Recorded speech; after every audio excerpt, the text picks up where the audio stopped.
All right. We are continuing along in the Transcendental Logic, Transcendental Analytic. This is page 103 of the Penguin Classics edition. I think it's Penguin Classics, right? Yeah. So we read about the... Let's see, what's it called? So I don't screw it up. The table in the section titled Of the Logical Function of Understanding in Judgments. And so my understanding is there's kind of two sides to this. And Kant is talking about cognition, and the first one is kind of the underlying logic, or syntax is the way I kind of think about it in the intuitions that are presented with us. First, it's possible that they go through this kind of logical function, but effectively, if you had an image and some syntax or thoughts related to it, it would still kind of just be sensory, or raw sensory data that I think still needs to be funneled through the understanding, according to Kant, to get to what we would call judgments and arguments and stuff like that. And so I think that's what Kant is going to get to with the next table, which is the table of the categories in this upcoming section. Without further ado, this section is titled Of the Guide for the Discovery of All Pure Concepts of the Understanding. I think it's the same section heading of the previous ones. Section 3. Subsection 10 of the pure concepts of the understanding or categories. General logic, as we have often said, and that's what was in the previous table, general logic, abstracts from all content of our knowledge, but expects that representations will come to it from elsewhere, whatever they may be, so that it can first of all turn them into concepts by an analytic process. Let me grab my highlighter, because actually, for the first time in this book, don't have triple highlighting on a page.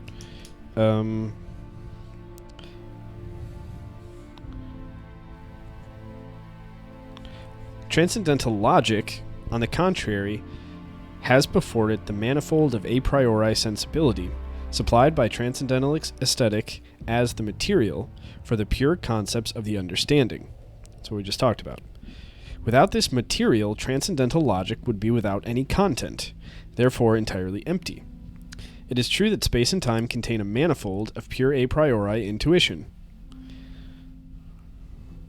transcendental aesthetic, but they belong also to the conditions of the receptivity of our mind. Conditions under which alone it can receive representations of objects, and which therefore must also always affect the concept of these objects.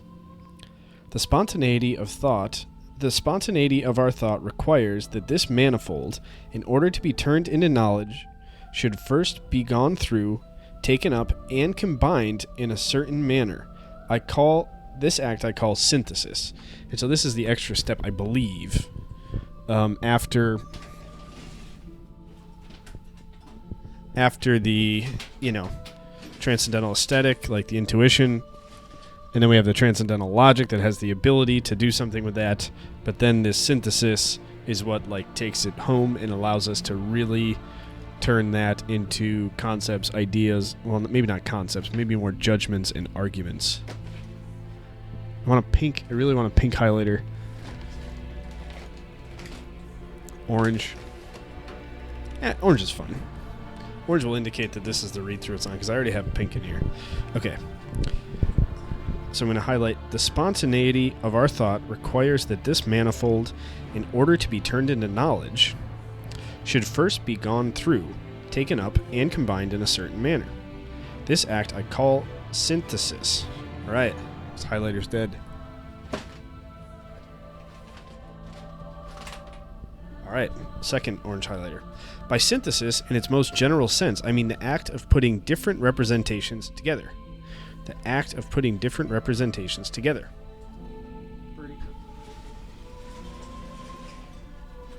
Of course, I open the file cabinet, and the cat's like, "Oh, sweet. I'd love to go in there. Thank you."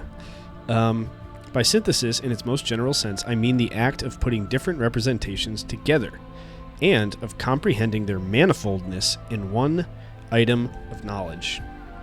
Such a synthesis is pure if the manifold is given not empirically but a priori. That would be interesting. Pure synthesis. So, separate and apart from experience, putting different representations together and comprehending them into one item of knowledge. Okay? As the manifold in time and space. Before we can proceed to an analysis of our representations, these representations must first be given, and hence, in terms of content, no concepts can arise analytically. Knowledge is first produced by the synthesis of a manifold, whether it is this manifold is given empirically or a priori. Okay, this knowledge may at first be crude and confused, and hence in need of analysis. Yet synthesis is what really gathers the elements for knowledge and unifies them into a certain content. It is to synthesis, therefore, that we have to direct our attention first if we want to form a judgment about the first origin of our knowledge. We shall see hereafter that synthesis, in general, is the mere result of the faculty of imagination. Yeah, Professor Gijsbers talks about this in his lecture. Kant just starts throwing shit out here. We haven't really talked, and doesn't really... Okay, what's imagination? We shall see hereafter that synthesis in general is the mere result of the faculty of imagination, a blind but indispensable function of the soul, without which we should have no knowledge whatsoever. So imagination is a blind but indispensable function of the soul, which we would have no knowledge whatsoever, but of which we are scarcely ever conscious. To bring the synthesis to concepts is a function that belongs to the understanding. To bring this synthesis to concepts is a function of the understanding, that belongs to the understanding. And it is through this function, I need some coffee, that the understanding first supplies us with knowledge, properly so called. Okay, I'm in. It sounds right. It's like, it just kind of sounds correct. I don't know what the hell he's talking about, to be honest with you, but it just, like, kind of makes sense to me that, like, okay, you have, like, this kind of sense data experience, right? And you're just given a bunch of sounds, images, taste, smells, simultaneously. Everything's happening around you. And that's kind of what I understand as manifold, because it's, like, much more than just, I don't know, it's much more than just experience, because experience, it implies to me a level of attention. Like, for example, there could be 10 sounds around me that I have no idea happened, and I didn't truly hear because I'm not fucking paying attention. Usually happens when I'm driving. So, like, the manifold presented to us, or surrounding us, I think is, like, in many ways, much greater than the experience. I think that's, I don't know. In my head, that's why Kant uses manifold as opposed to experience. And I think, yeah, whatever. And so, like, that's kind of presented to us, and it's kind of funneled into the logic that we understand it through. Okay. And there's a bunch of, like, modifiers and qualifiers and value judgments, etc., that are kind of just baked into our experience of what, obviously, once we get to there, we're limited to our experience, like what we're actually conscious of. And then that's filtered down even further by some process by which we actually kind of mentally recognize, categorize, whatever, those two things, the underlying logic and the underlying experience. That kind of makes sense to me. I don't know if it's fucking true. Like, who the fuck knows? But, okay. To bring this synthesis to concepts is a function that belongs to the understanding. Okay, so that's what our understanding does. Okay. And it is through this function that the understanding first supplies us with knowledge, properly so called. Pure synthesis, considered in general, gives us the pure concept of the understanding. By this pure synthesis, I mean that synthesis which rests on the basis of synthetic a priori unity. By this pure synthesis, I mean that synthesis which rests on the basis of synthetic a priori unity. Okay. Which rests on the basis of synthetic, so what we're able to tell, not just definitionally, like extrapolate from, but not dependent on experience, and it's a unity of the logic, presumably, and the and the experience. Okay. Thus, when we count, as we best perceive when dealing with larger numbers, this is a synthesis according to concepts, because it is performed according to a common ground of unity, as for instance the decimal system. Thus, the unity of the synthesis of the manifold becomes necessary under this concept. Okay, you're starting to lose me a little bit. By means of analysis, different representations are brought under one concept. That makes sense. A task treated of in general logic. But how to bring, not the representations, but the pure synthesis of representations to concepts. That is what transcendental logic teaches. Okay, but how to bring not the representations, right, like the final end product, presumably, but the pure synthesis, like the act of getting to it, a priori, presumably, of representations to concepts. Like, how do we get there? The table of categories. Done. That is what transcendental logic teaches. The first thing that we must be given a priori for the knowledge of any object is the manifold of pure intuition. So that's kind of one. And that's like the transcendental aesthetic. The second is the synthesis of this manifold by means of imagination. So that's two. Synthesis. I think there's a three. But this does not yet produce knowledge. The concepts which give unity to this pure synthesis and which consists solely in the representation of this necessary synthetic unity add the third contribution towards the knowledge of an object. And they rest on the understanding. Okay? Cool. And hold on, let me read that one more time. The concepts which give unity to this pure synthesis and which consist solely in the representation of this necessary synthetic unity add this third contribution toward the knowledge of an object, and they rest on the understanding. Okay. The same function which gives unity to the various representations of a judgment, likewise gives unity to the mere synthesis of various representations in an intuition. And this unity may in a general way be called pure concept of the understanding. The same understanding, and through the same operations by which it produced, in concepts, the logical form of a judgment by means of analytic unity, also introduces a transcendental content to its representations, by means of the synthetic unity of the manifold in intuition in general. These representations are therefore called pure concepts of the understanding applying a priori to objects, a content which cannot be introduced by general logic. I gotta reread that paragraph. Okay, the same function which gives unity to the various representations in a judgment, okay, likewise gives unity to the mere synthesis of various representations in an intuition. Isn't that the understanding? So he's talking about judgments and intuitions. Essentially, the same function synthesizes both of those things into some sort of unity. And this unity may, in a general way, be called a pure concept of the understanding. And I think he's talking about like the unity itself, not necessarily like the actual concept that results in it. Like the actual act of the unity. That's what we're talking about when we're talking about like transcendental stuff, how it actually functions. The same understanding Okay, that's what I think we're using here. And through the same operations by which it is produced in concepts, the logical form of a judgment by means of analytic unity also introduces a transcendental content into its representations.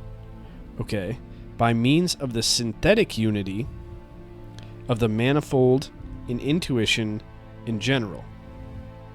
I'm not sure exactly what he means. These representations are therefore called pure concepts of the understanding, applying a priori to objects, a content which cannot be introduced by general logic.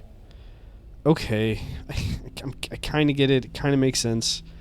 I'm not 100% sure, but I'm going to move on. Or keep moving at least. In this manner, there arise exactly as many pure concepts. Okay, so I think what he's getting at, and it's obviously more complicated than this, but like I think like you take an intuition and then it goes to the table of logic.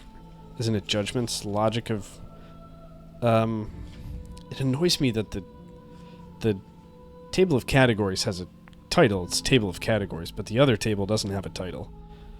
I think it's like the logical table, the first one. So you go representation, logical table, and then through that you get to, then there's a synthesis, and it gives you, and you have to go through the table of categories as well. And then you have the unity, which is actually like concepts that we're able to use to make judgments and arguments and whatnot. In this manner, there arise exactly as many pure concepts of the understanding, which apply a priori to objects of the intuition in general, as our table where the logical functions in all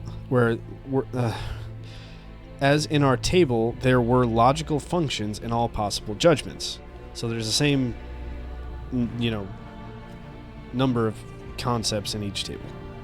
For these functions of the understanding are completely exhaustive and they comprehend its entire ability.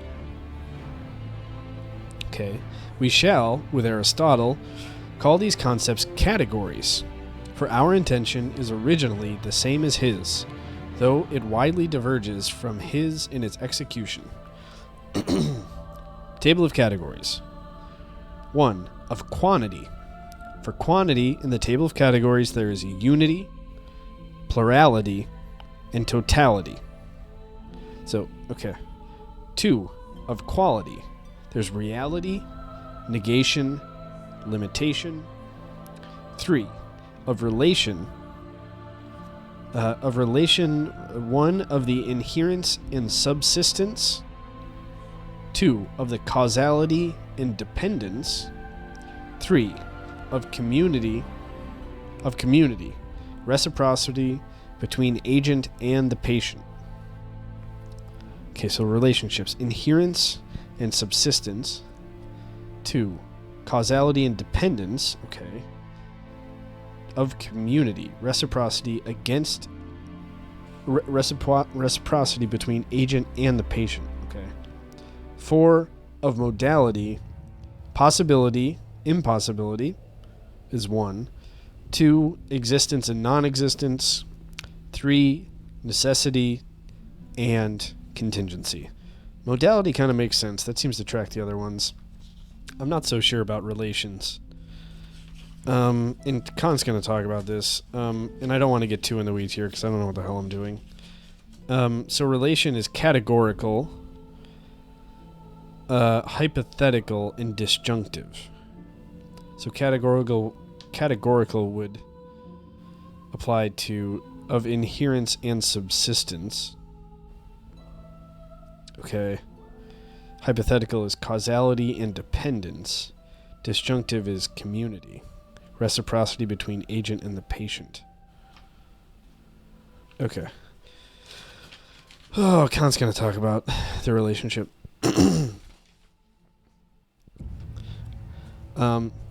This, then, is a list of all original pure concepts of synthesis that the understanding contains a priori. Oh, man. Okay. Let's highlight that. It seems important. This, then, is a list of all original pure concepts of synthesis. Concepts of synthesis. So this is how we're synthesizing shit. Once we have experience and then logic to underlie it. And then it goes through synthesis. Boom. Done. And then I think, why does poop smell so bad? And I'm a human. That's what we're getting at here. Okay. Indeed, only because of these concepts is it pure understanding. For it is by them alone that it can understand something in the manifold of intuition, that is, think an object of intuition. This classification has been generated systematically from a common principle, namely, the faculty of judging, which is the same as our faculty of thinking. So it comes from the faculty of judging. Okay. Which is the same as our faculty of thinking. It has not arisen rhapsodically, of course not, as the result of a search for after pure concepts undertaken at haphazard, the complete enumeration of which, as based only on induction, could never be guaranteed. We already talked about this. Nor could we otherwise understand why precisely these concepts and no others reside in the pure understanding. It was an enterprise worthy of an acute thinker like Aristotle to try to discover these fundamental concepts. But as he had no guiding principle, he merely picked them up as they occurred to him, and at first gathered up 10 of them, which he called categories, predicaments. Afterwards, he thought he had discovered 5 more of them, which he added under the name of post-predicaments. But his table remained imperfect for all that, not to mention the fact that we find in it some modes of pure sensibility, quando, ubi, situs, and also prius and simul. It's Latin, I don't know what the fuck they mean. As well as an empirical mode, modus, none of which can belong to this genealogical register of those of the understanding. Also, some derivative concepts, actio, passio, are counted among the original concepts, which some of the latter are entirely wanting.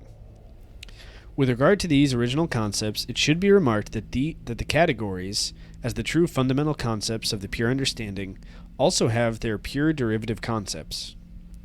These could not be passed over in a complete system of transcendental philosophy. But, in a merely critical essay, the simple mention of the fact may suffice. Alright. I should like to be allowed to call these pure but derivative concepts of the understanding the predicables of pure understanding, in contrast to the predicaments.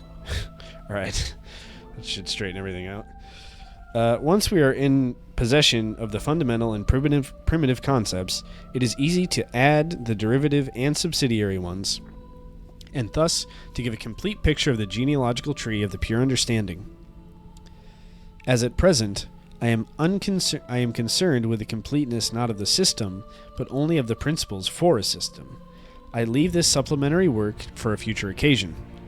In order to carry it out, however, one need only consult any of the ontological manuals and place, for instance, under the category of causality, the predicables of force, of action, and of passion, under the category of community and predicables, the predicables of presence and resistance, under the predicaments of modality, the predicables of coming to be, ceasing to be, alteration, etc. Of course. If we combine the categories among themselves, it looks like Kant he's like, I'm not going to do it, but here it is. I'm just going to do it in a paragraph. Probably like 3 centuries worth of philosophy. If we combine the categories among themselves, or with the modes of pure sensibility, they yield a large number of derivative a priori concepts. If we combine the categories among themselves, or with the modes of pure sensibility, they yield a large number of derivative a priori concepts, which it would be useful and interesting to note, and if possible, give a complete list of. Though this is not essential for our present purpose. In this treatise, I intentionally omit the definitions of these categories, even though I may be in possession of them. Figure it out, losers. In the sequel, I shall analyze these concepts as far as is sufficient for the doctrine of method which I am preparing. In a system of pure reason, definitions of the categories might be justly demanded, but at present, they would only make us lose sight of the main object of our investigation by arousing doubts and objections which, without injury to our essential object, may well be reserved for another activity. The little I have said ought to be sufficient to show clearly that a complete dictionary of these concepts with all the requisite explanations is not only possible, but also easily established. The compartments now exist. They only remain to be filled, and with a systematic topic like the present one, the proper place where each concept belongs cannot easily be missed, nor compartments be easily passed over, which are still empty. And scene. Okay.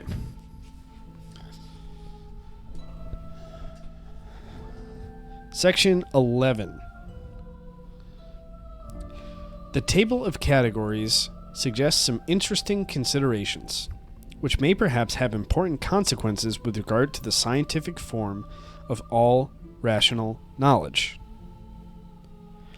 For it is clear that such a table is extremely useful, nay, indispensable, in the theoretical part of philosophy, in order to sketch the complete plan for the whole of a science, as far as that science rests on a priori concepts, and to divide it systematically according to determinate principles, because this table contains all the elementary concepts of the understanding in their completeness, nay, even the form of a system of them in the human understanding, and indicates therefore all the moments of projected speculative science, and even their order. He really likes this table. Good gravy. Okay. Of this, I have given a sample elsewhere. And also, he's like, Aristotle, that dog shit table he had, this is a real table, my guy. It's right here. Come on. I could even make it bigger, but I don't want to. I'll let some other idiot do that. Of this, I have given a sample elsewhere. Here now follow some of these considerations. Alright? This writing style is like kind of weird. For him at least, I mean, that's what I mean. The first is that this table, which contains 4 classes of concepts of the understanding, may, in the first instance, be divided into 2 sections. The concepts of the first section are directed to objects of intuition. So what's first section?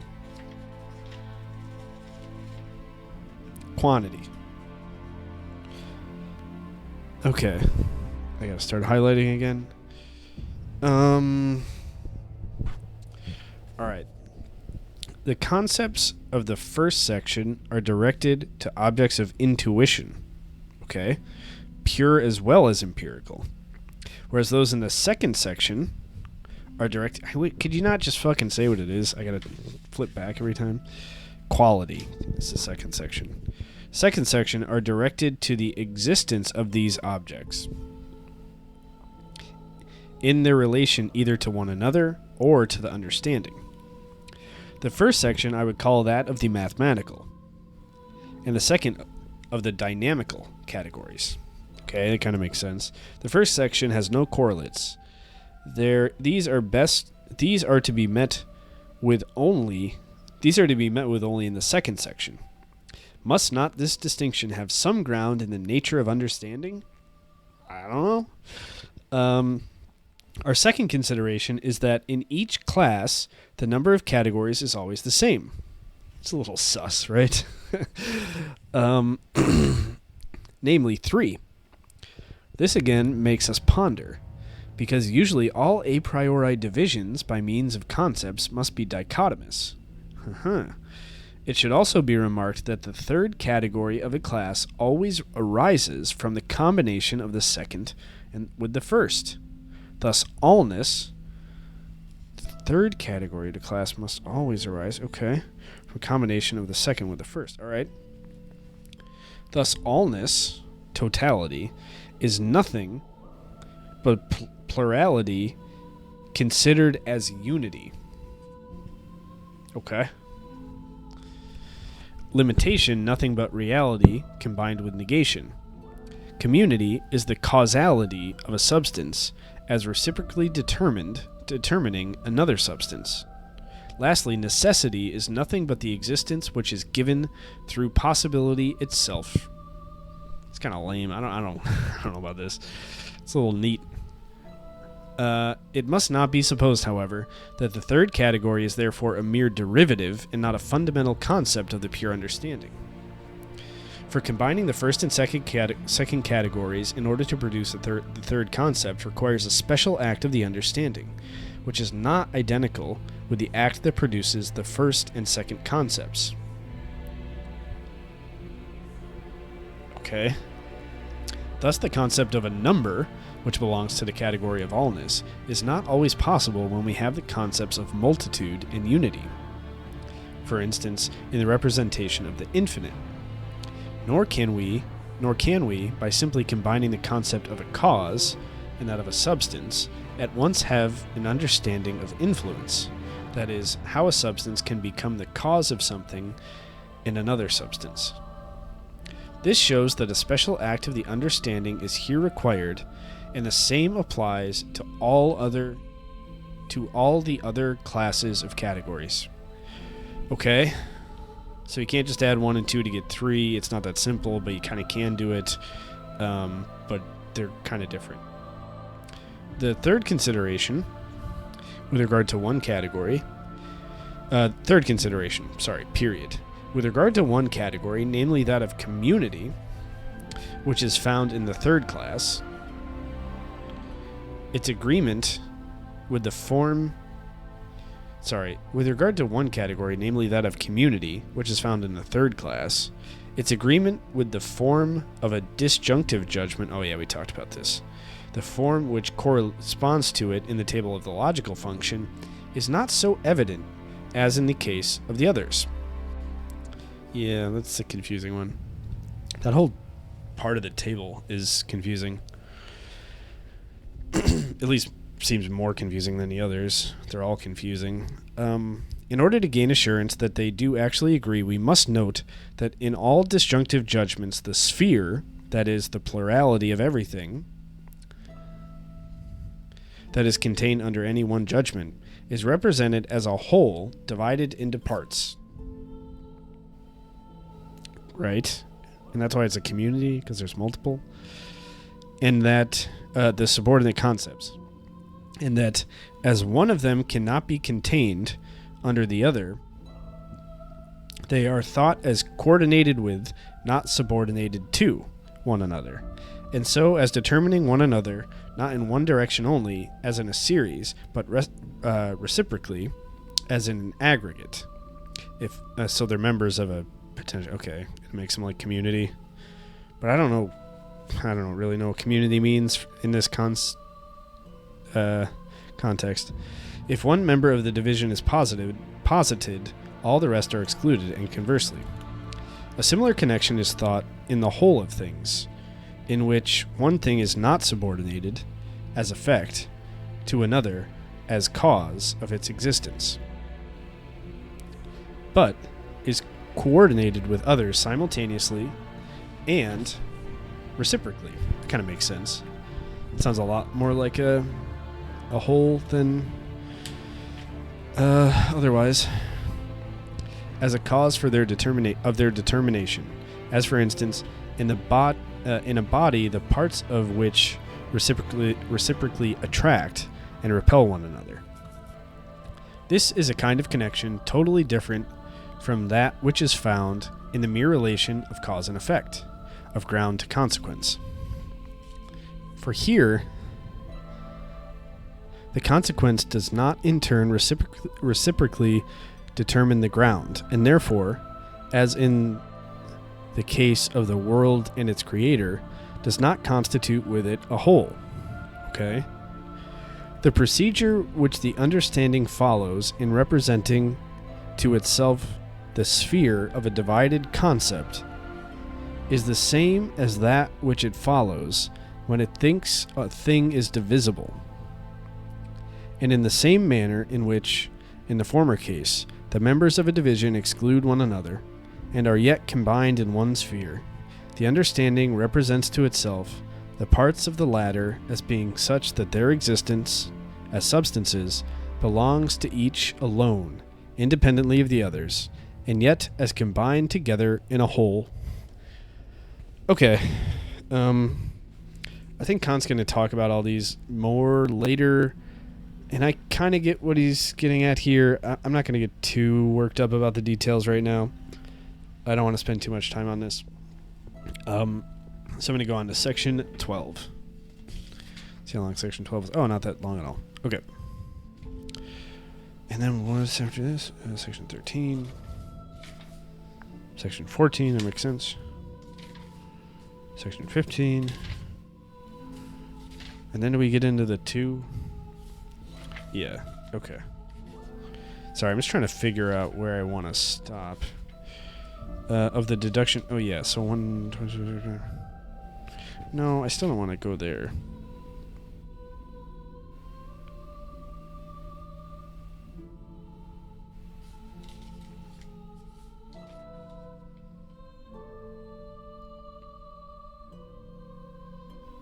Yeah, I think we go there. I think we go up there. I don't know if I'm going to make it there tonight.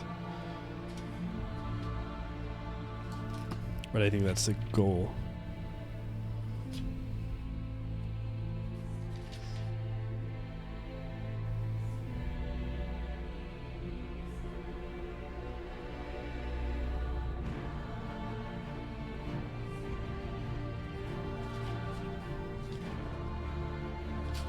Sure.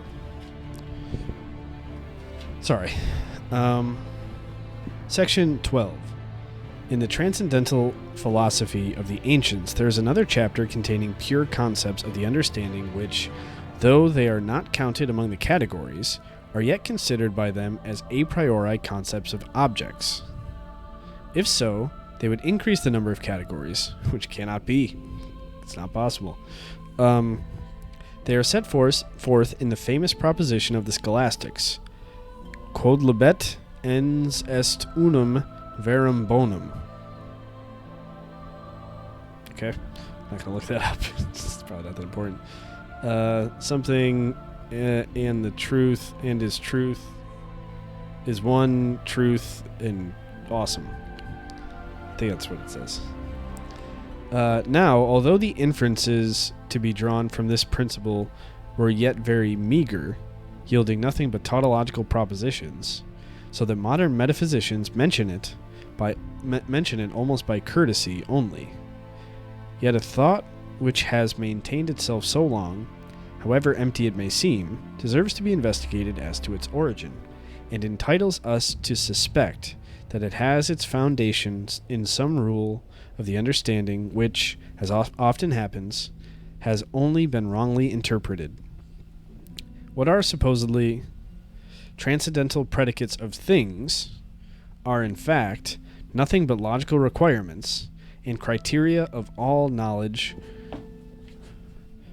What are supposedly transcendental predicates of things are, in fact, nothing but logical requirements and criteria of all knowledge of things in general, and they establish at the basis of such knowledge the categories of quantity, namely unity, plurality, and totality.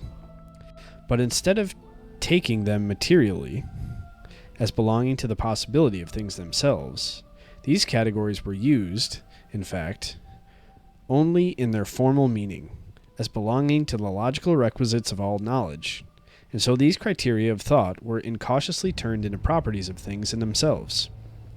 For in all knowledge of an object, I feel like this is something like everybody learned back then, and he's addressing it, but I don't know what the hell he's talking about in particular. For in all knowledge of an object, there is unity of the concept,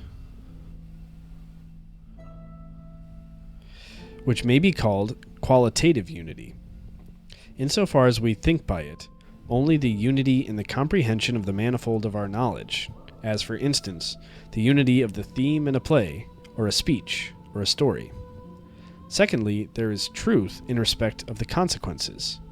The more true consequences follow from a given concept, the more indicators are there of its objective reality. This might be called the qualitative plurality of characteristics which belong to a concept as their common ground, but are not thought in the concept as a magnitude.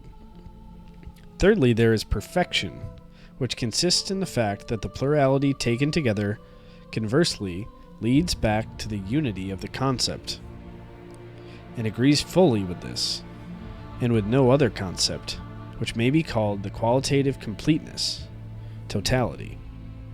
Okay.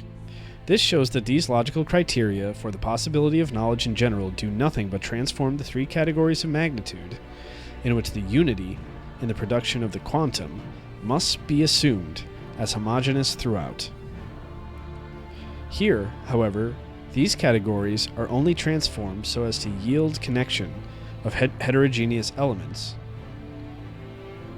of knowledge in one consciousness by means of the quality of the knowledge as the principle for this connection.